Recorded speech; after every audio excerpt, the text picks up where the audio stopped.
Hi, welcome back once again in this ongoing series of the course उत्साह, जिसमें हम class 12 के mathematics के सिलेबस को अनकवर कर रहे हैं। तो हम अभी चैप्टर नंबर 1 में रिलेशन एंड फंक्शन में हैं और इसमें हमने पिछले 4 lectures, lecture number 1 A, B, C and D, इनमें हमने relation, equivalence classes, bijective function, inverse of function, मुख्यतः इन 4 टॉपिक्स को देख लिया है। आज इस चैप्टर के लास्ट लेक्चर में यानी कि लेक्चर नंबर 1E में स्टार्ट करने वाले हैं बाइनरी ऑपरेशंस। तो देखते हैं बाइनरी ऑपरेशन क्या है। फंक्शन जैसे हम किसी दो सेट के ऊपर डिफाइन करते हैं लाइक x to y, यहाँ पे बाइनरी ऑपरेशन को डिफाइन करने के लिए एक ही सेट काफ़ी है। मतलब वो एक ही सेट के ऊपर डिफाइन होता है लेकिन एक स्पेसिफिक तरीके से।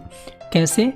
बाइनरी ऑपरेशन का मान लीजिए कोई सिंबल गिवन है एस्टेरिस्क, इसको मैं स्टार पढ़ूंगा बार बार, और यहाँ A क्रॉस A यानी कि Cartesian product of a set A with itself और 2A, इस तरीके के कोई डेफिनेशन हो तो उसे हम बाइनरी ऑपरेशन कहेंगे। इसका मतलब क्या है कि अगर दो एलिमेंट A और B किसी पर्टिकुलर सेट A से लिए गए हैं तो इन दोनों एलिमेंट के बीच में अगर ऑपरेशन एस्टेरिस्क अप्लाई किया जाएगा तो रिजल्ट जो आएगा वो भी उसी सेट से होना चाहिए। इसको एग्जाम्पल समझते हैं। सो बिफोर दैट मैं ये बताता चलूँ कि अगर रिजल्ट अगर उस सेट से नहीं आता है तो फिर वो बाइनरी ऑपरेशन नहीं कहला पाएगा, यानी कि इस ऑपरेशन को क्लोजर होना पड़ेगा। वो देखेंगे, पहले यहाँ एग्जाम्पल देखते हैं। कहा गया कि इज प्लस साइन यानी एडिशन का साइन बाइनरी ऑपरेशन है कि नहीं नेचुरल नंबर पे।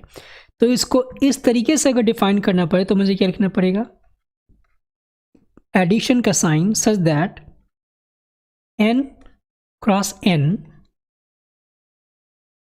To n। इसका मतलब क्या है? आप दूसरे शब्दों में ये पूछ रहे हो कि क्या हम दो नेचुरल नंबर को ऐड करेंगे, क्योंकि आप देखिए a यहाँ से आएगा, b यहाँ से आएगा और जो रिजल्ट आएगा c वो भी यहाँ से आना चाहिए नेचुरल नंबर से ही।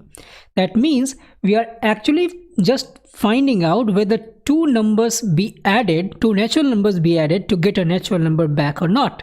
तो अगर हम किसी भी दो नेचुरल नंबर को ऐड करेंगे तो क्या नेचुरल नंबर मिलता है?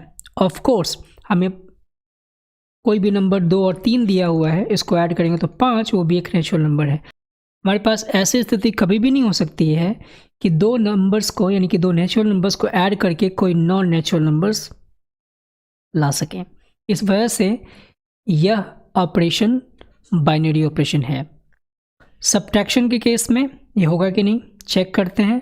मान लीजिए सबसे पहले मैंने इसको डिफाइन किया natural to natural and to natural. इसका मतलब दो नेचुरल नंबर्स को सब्ट्रैक्ट करने पे क्या रिजल्ट नेचुरल नंबर ही आता है हमेशा? हम अगर एक भी एग्जाम्पल ऐसा ले लें जो इसको कॉन्ट्राडिक्ट करे तो यानी कि बाइनरी ऑपरेशन नहीं हो पाएगा। तो कैसे? 2 और 3 मैंने ले लिया, इसको सब्ट्रैक्ट किया तो you will get -1 and -1 does not belongs to natural number set. इस वजह से subtraction is not a binary operation on natural number. यहाँ ध्यान देना चाहिए कि बाइनरी ऑपरेशन किस नंबर या किस सेट के ऊपर डिफाइन किया गया है, ये इंपॉर्टेंट है। अगर ये सब्ट्रैक्शन इंटीजर्स के केस में कहा जाए so you will get that subtraction sign will be a binary operation on integer. Alright, तो यहाँ आपके एक्सरसाइज में ये कुछ क्वेश्चंस हैं जो कि इम्पॉर्टेंट हैं और ये यूज़फुल है इस चीज़ को बिल्डअप करने के लिए कि बाइनरी ऑपरेशन क्या है। तो यहाँ देखिए पहला वाला ऑन z प्लस यानी कि पॉजिटिव इंटीजर्स पे a माइनस b होगा कि नहीं? ये नहीं होगा, बिकॉज पॉजिटिव इंटीजर्स के लिए अगर देखा जाए दो पॉजिटिव इंटीजर्स 2 और 3 ले सकते हैं, इसको सब्ट्रैक्ट करने पे -1 आएगा। -1 is not a positive integer, so ये बाइनरी ऑपरेशन नहीं होगा। तो इस तरीके से z प्लस पे a star b is a b। Of course किसी दो पॉजिटिव इंटीजर्स को अगर मल्टीप्लाई करोगे you will get a positive integer, तो इस वजह से ये बाइनरी ऑपरेशन होगा। तीसरे वाले में रियल नंबर के सेट पे a star b is a b square. तो अगर हम कोई भी दो रियल नंबर लेते हैं और पहले वाले रियल नंबर में दूसरे वाले रियल नंबर के स्क्वायर को मल्टीप्लाई करते हैं तो अगेन जो रिजल्ट आएगा वो भी एक रियल नंबर होगा। So this is again a binary operation. फिर से पॉजिटिव इंटीजर की बात की जा रही है और a star b is modulus of a minus b। So of course हम दो पॉजिटिव इंटीजर्स को डिफरेंस करें यानी कि सब्ट्रैक्ट करें एंड उसके बाद जो रिजल्ट आएगा उसको फिर मॉड ले लें, तो of course we are going to remove the negative sign and we will get only a positive quantity. So यहाँ से फिर से जो रिजल्ट आएगा वो पॉजिटिव इंटीजर्स के सेट में आएगा और ये भी बाइनरी ऑपरेशन होगा। फिर से पॉजिटिव इंटीजर की बात की जा रही है, a star b is a। दो पॉजिटिव इंटीजर लोगे a और b और कहा गया है कि पहले पॉजिटिव इंटीजर में और दूसरे पॉजिटिव इंटीजर में एक ऐसा रिलेशन है कि आपको लिखना पड़ेगा हमेशा पहला पॉजिटिव इंटीजर। दैट मीन्स अगर मान लो कि 2 स्टार 3 लिखता हूँ तो आपको लिखना पड़ेगा 2। तो दोनों तो पॉजिटिव हैं तो रिजल्ट तो आएगा पॉजिटिव ही, इसलिए ये भी एक बाइनरी ऑपरेशन होगा ही। कुछ प्रॉपर्टीज देख लेते हैं बाइनरी ऑपरेशन के। पहला है क्लोजर प्रॉपर्टी। सो क्लोजर प्रॉपर्टी का सीधा सा मतलब है कि a star b in fact कुछ ऐसा होगा कि अगर a बिलोंग करता है a से एंड b भी बिलोंग करता है a से, सो a स्टार b भी बिलोंग करना चाहिए a से। तो ये क्लोजर प्रॉपर्टी है और इसी प्रॉपर्टी के आधार पे बाइनरी ऑपरेशन डिफाइन भी है। एक चीज़ और मैं बताता चलूँ कि जो स्टार साइन है ये ज़रूरी नहीं कि हमेशा बाइनरी ऑपरेशन को स्टार से डिनोट किया जाएगा। जैसे फंक्शन के लिए अलग अलग सिंबल्स लेते हैं f, g, h and so on, तो यहाँ स्टार एक प्रचलित सिंबल है जैसे कि f फंक्शन के लिए प्रचलित सिंबल है। तो अगर किसी दो ऑपरेशन को एक ही कॉन्टेक्स्ट में दिखाना पड़े तो हम स्टार यानी कि एस्टेरिस्क की जगह पे कुछ और भी सिंबल यूज़ कर सकते हैं। दूसरी प्रॉपर्टी है कॉम्यूटेटिव प्रॉपर्टी।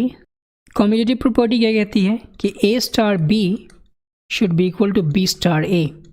मतलब ये कि अगर आपके पास दो नंबर्स हैं लाइक 2 एंड 5 और उनमें हमने एडिशन के साइन को यूज़ किया, मतलब एडिशन वाली बाइनरी ऑपरेशन यूज़ की, तो 2 + 5 इज ऑफ कोर्स 5 + 2, इसलिए एडिशन कॉम्यूटेटिव होगा। बट अगर सब्ट्रैक्शन की बात की जाए तो 5 - 2 तो होगा 3, बट 2 - 5 3 नहीं होगा। तो subtraction is not commutative but addition is commutative.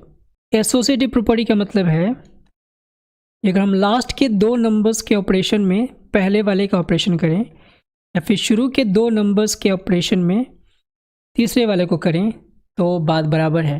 कहने का मतलब ये, एग्जाम्पल के तौर पे अगर मैं 2 में 5 + 3 को ऐड करूँ सो विल गेट 10 एंड अगर 2 + 5 में 3 को ऐड करूँगा तो भी मिलेगा 10। तो एडिशन इज एसोसिएटिव, सब्ट्रैक्शन नहीं हो पाएगा क्योंकि 2 - 5 - 3 is going to be 0 but 2 - 5 and -3 is going to be -6 और ये दोनों बराबर नहीं है। डिस्ट्रीब्यूटिव प्रॉपर्टी का मतलब है कि अगर हमारे पास दो ऑपरेशन दे रखे हैं, जैसे मान लो कि a और एक ऑपरेशन का सिंबल मैंने ऐसे दे दिया, कुछ भी आप मान लीजिए a diamond b star c लिखा जाए, तो इसके कहने का मतलब है कि ये डिस्ट्रीब्यूट हो जाएगा ये डायमंड इस स्टार के ऊपर, like this a diamond b star a diamond c। आपने ऐसे बहुत सारे ऑपरेशन देखे होंगे अपने मैथमेटिक्स के प्रैक्टिस में, लाइक 2 टाइम्स अगर लिखा जाए x + y, so we'll write what 2 times x that is 2x and 2 times y that is 2y। so in fact यहाँ मल्टीप्लिकेशन एडिशन के ऊपर डिस्ट्रीब्यूट हो रहा है। ऐसा प्रॉपर्टी आपने सेट के ऊपर भी देखा होगा, जैसे मैं लिखूँ a union b intersection c, तो यहाँ यूनियन इंटरसेक्शन दो अलग अलग बाइनरी ऑपरेशन हैं सेट्स के ऊपर, तो यहाँ अब लिखा जाएगा a union b intersection a union c। तो यहाँ कहा जाएगा union is distributed over intersection. तो ये प्रॉपर्टीज थी बाइनरी ऑपरेशंस की। अब बढ़ते हैं आगे, कुछ और चीज़ें देखते हैं। अब एक कॉन्सेप्ट देखना है आइडेंटिटी एलिमेंट का। किसी भी बाइनरी ऑपरेशन के लिए उसका एक आइडेंटिटी एलिमेंट होता है। मैं बोल रहा हूँ ऑपरेशन के लिए, हर एक ऑपरेशन के लिए उसका एलिमेंट होता है आइडेंटिटी एलिमेंट। वो क्या होता है इसको समझते हैं। डेफिनेशन सिंपल है, अगर e किसी सेट का एलिमेंट है जिस सेट के ऊपर बाइनरी ऑपरेशन डिफाइंड है और a स्टार e और e स्टार a दोनों a के बराबर आ जाए, जो कि हर एक एलिमेंट a जो कि कैपिटल A यानी कि सेट के अंदर है उसके लिए है, तो उस केस में e को उस ऑपरेशन का आइडेंटिटी एलिमेंट कहेंगे। इसका मतलब क्या हुआ? मतलब ये सपोज कीजिए कि मैं यहाँ पे एक पेयर लेता हूँ, पेयर इन द सेंस कि मैं लेता हूँ ऑपरेशन एडिशन का और सेट ले लिया मैंने, let's say natural number. I think it is denoted in this order like natural number और मैंने ले लिया एडिशन. तो नेचुरल नंबर का सेट है और ऑपरेशन है एडिशन का. तो अब आप पहले ये देखोगे कि आइडेंटिटी एलिमेंट एडिशन का क्या होगा. तो कहने का मतलब क्या है कि ई में, ई को मैं मान लेता हूँ उसका आइडेंटिटी एलिमेंट, कोई भी नंबर ऐड करें तो हमें फिर से क्या मिलना चाहिए था, ए. या फिर ए में कोई भी नंबर, सॉरी, ए के साथ उस ई को फिर से ऐड करें तो मिलना चाहिए ए. दोनों तरफ से, मतलब कॉम्पिटिटिव ऑर्डर में होना चाहिए. तो अब इसको, इस साइन को मैं प्लस के साइन से रिप्लेस करता हूं, तो ई प्लस ए होना चाहिए क्या, ए. साथ ही साथ ए प्लस ई भी होना चाहिए ए.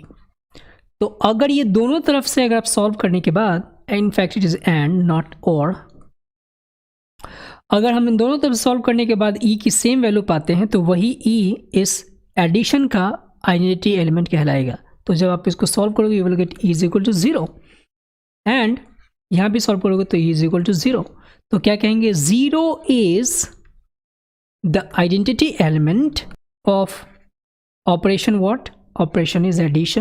No, we can not say that 0 is the identity element of addition on natural number, because हमने यहाँ देखा कि 0 एक नेचुरल नंबर नहीं है और इस वजह से हम इस पेयर के लिए, मतलब नेचुरल नंबर और एडिशन के पेयर के लिए कोई भी आइडेंटिटी एलिमेंट नहीं देख पा रहे हैं.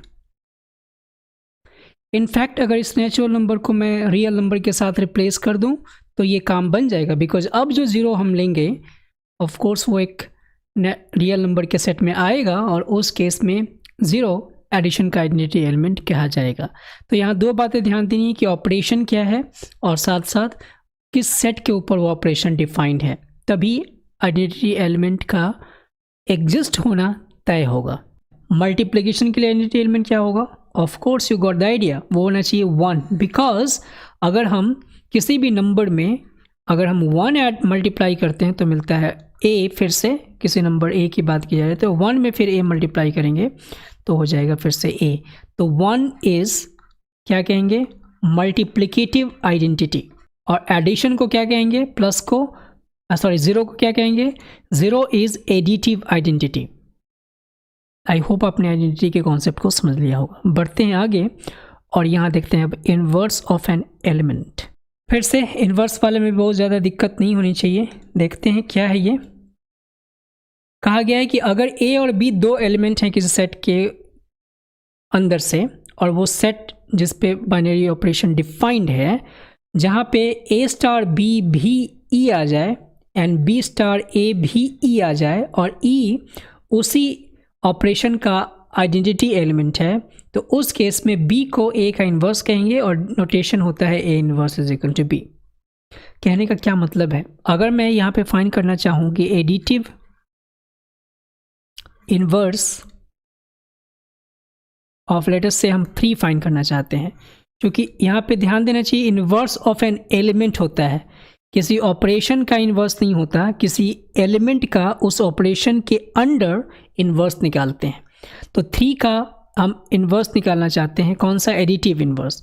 और नेचुरल नंबर के सेट के ऊपर देख लेते हैं. तो 3 हमारे पास नेचुरल नंबर के अंदर है.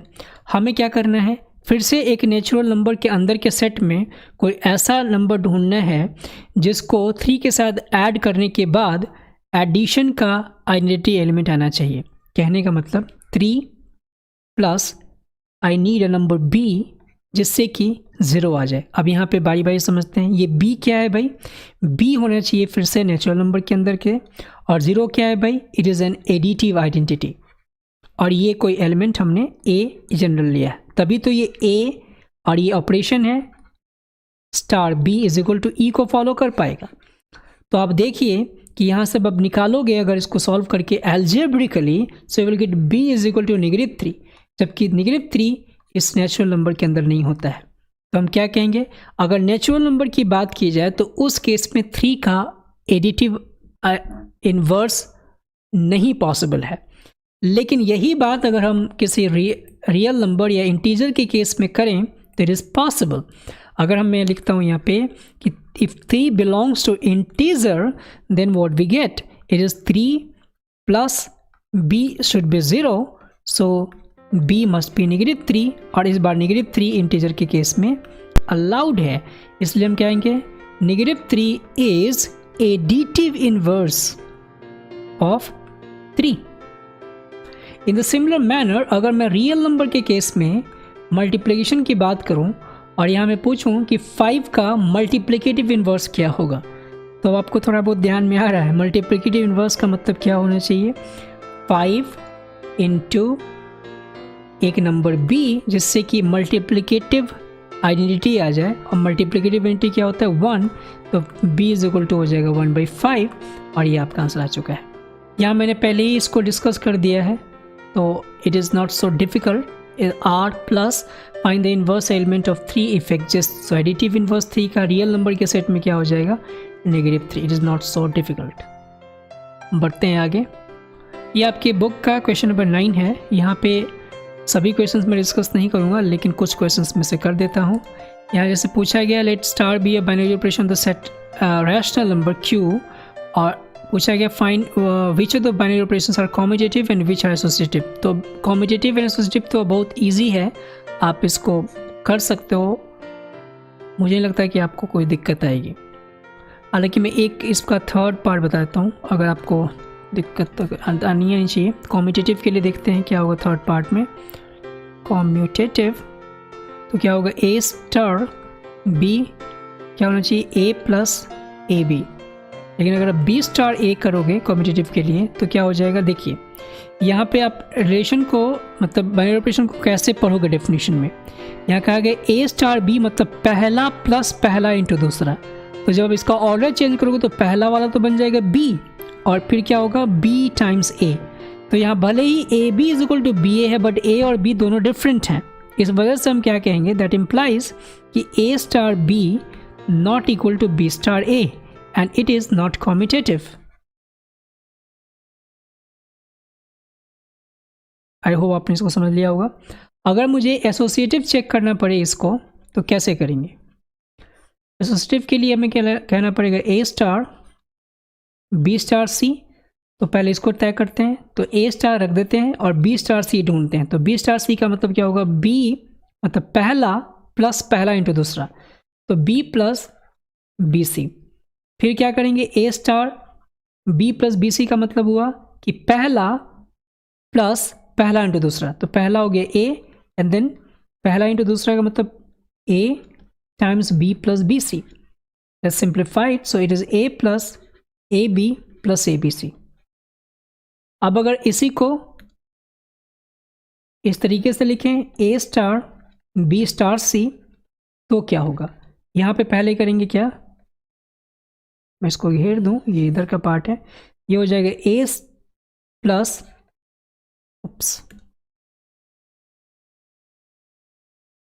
यहाँ लिखना पड़ेगा a plus A B and then star C. अब यहाँ पहला ये है तो लिखना पड़ेगा a plus A B and plus a plus A B times C. इसको फर्दर आप अब सिंप्लीफाई करोगे, so what you get is a plus A B plus A C plus A B C. तो ऑब्वियसली ये दोनों बराबर नहीं है, इसलिए नॉट एसोसिएटिव। इसमें एक और चीज़ पूछा गया है, आप अगर क्वेश्चन को ध्यान से देखोगे, सो एक्चुअली ये दूसरे पार्ट में पूछा गया, बट इसको हम इसी के लिए करेंगे। पूछा गया find which of the properties given above has identity. तो हम देखते हैं कि आइडेंटिटी होगा कि नहीं। तो आप देखिए जो थर्ड था ये पहले से ही कॉम्यूटेटिव नहीं है, और आइडेंटिटी एलिमेंट तभी एग्जिस्ट करेगा जब वो कॉम्यूटेटिव फॉलो होता हो, क्योंकि आइडेंटिटी एलिमेंट के लिए आप ए स्टार ई देखते हो एंड देन ई स्टार ए देखते हो, और दोनों बराबर होने चाहिए। तो जब ये बराबर है ही नहीं पहले से कॉम्यूटेटिव, तो हम आइडेंटिटी एलिमेंट कैसे निकाल पाएंगे, तो हम आइडेंटिटी एलिमेंट नहीं निकाल पाएंगे। तो मैं क्या करता हूँ कि एक दूसरा कोई एग्जाम्पल लेता हूँ और उसके आइडेंटिटी एलिमेंट निकाल के आपको दिखा देता हूँ। मान लीजिए कि हमने लिया पांचवा वाला, a star b is equal to ab by 4, and what I'm going to do is to find the identity element।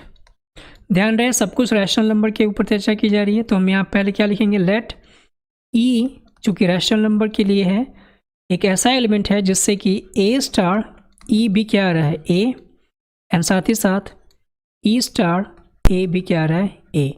अब डेफिनेशन क्या कह रहा है कि A star B is A B by 4, so what you write here, A times E by 4 and that should be A. तो यहाँ से क्या मिलेगा, ई इज इक्वल टू 4, और यहाँ पे ये देखोगे कि जो 4 मिला है वो रैशनल नंबर में बिलोंग करता है कि नहीं।